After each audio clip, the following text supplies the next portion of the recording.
The leverage results in superior risk-adjusted returns. For those who want to understand more theoretically, technically, they can look in terms of CAPM, the capital asset pricing model. The risk parity moves up on the efficient frontier.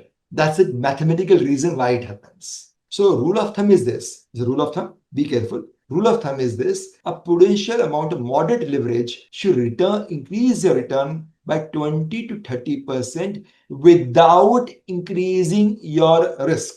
Now comes the important portion. Just to remind you, most funds in the world use leverage. In equities, we call FNO. What is FNO? Future and options is nothing but a leverage. When you do option trade, you use leverage.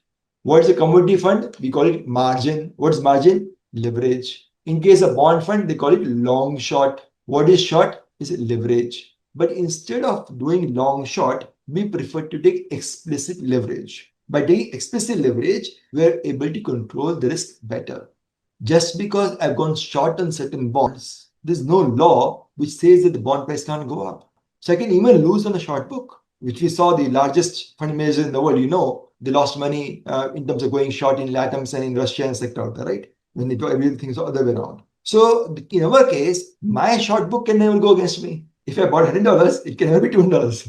$100 always been 100. And that is what I was mentioning to you. On a risk-adjusted basis, it's give you high return. I'll tell you now, same thing in a very simple language. Sir, you have $100 with you, you invest into 10 bonds.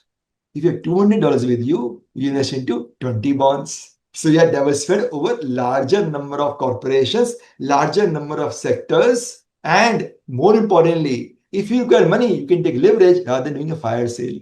So this leverage helps you to get diversification, and diversification is the only free lunch in the world, as we call it. Remember, when you're investing into fixed income, the key risk you're running is a default risk. That's the truth of life. The fact that Silver Fund didn't have a default doesn't mean you cannot have a default. You didn't get a default doesn't mean you cannot get a default. And therefore, diversification is the only peer protection. And leverage helps you to increase the diversification.